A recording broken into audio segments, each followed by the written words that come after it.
The Rights and Responsibilities of Cross-Gender Sports by Emily DiGiulio and Jenna Wells. Before the law of Title IX was passed, many women complained about not having equal rights to men. Many women complained and protested against the idea of women not being able to play men's sports. Some women even wrote letters of complaint to show their anger. These protests led to the passing of the law Title IX. The Title IX law was passed by President Richard Nixon in 1972, which reads, "No person in the United States shall, on the basis of sex, be excluded from participation in or denied the benefits of or be subjected to discrimination under any educational program or activity receiving federal aid." After Title IX was passed, women took advantage in playing sports on their own. Some women played sports such as basketball, track, tennis, and softball.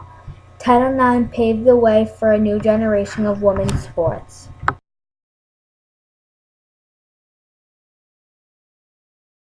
A 15-year-old male named Oliver Everett goes to Conestoga High School in Pennsylvania and has been the leading scorer of the girls' field hockey team for the past 2 seasons. He wears the same uniforms as the girls, kilts included. Everett gets to play on this team thanks to a 1975 court decision that invalidated a Pennsylvania Interscholastic Athletic Association, or PIAA, rule that banned girls from playing on boys' teams. Due to Everett playing on the field hockey team, Conestoga will have a court hearing to see if girls will soon be able to play on boys' teams. This may pave the way to ban all cross-gender play in the state.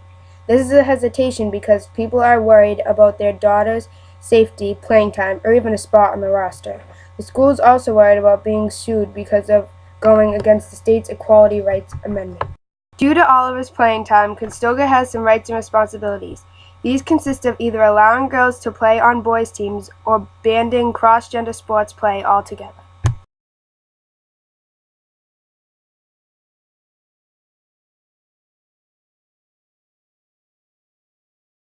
A 15-year-old freshman at Kimberton Waldorf School named Kayla Franklin is the best player on the boys' soccer team.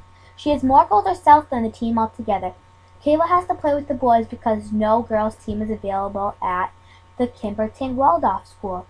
Due to Kayla's play, Pennsylvania is trying to ban girls on all boys' teams. This means Kayla will be forced to find a girls' program to play for.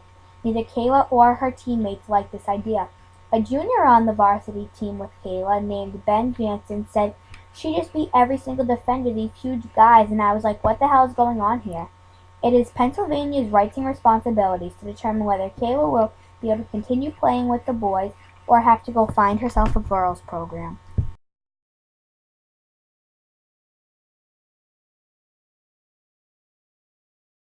A 15-year-old freshman at Revere High School in Revere, Massachusetts, Samantha Carter, is an offensive and defensive tackle for the Revere High freshman football team. Samantha is the only female player on the football team.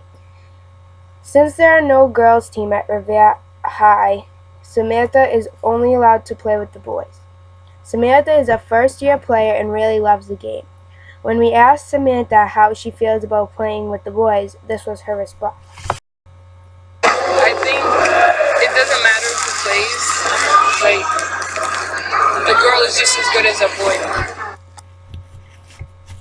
A follow-up question we then asked Samantha was, do you get nervous if you make a mistake because you're the only girl and they will blame you?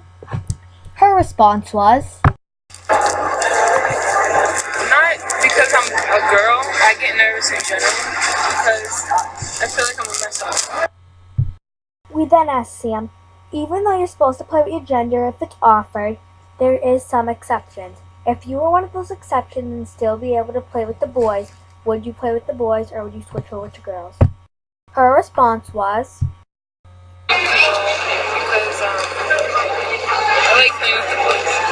It's fun.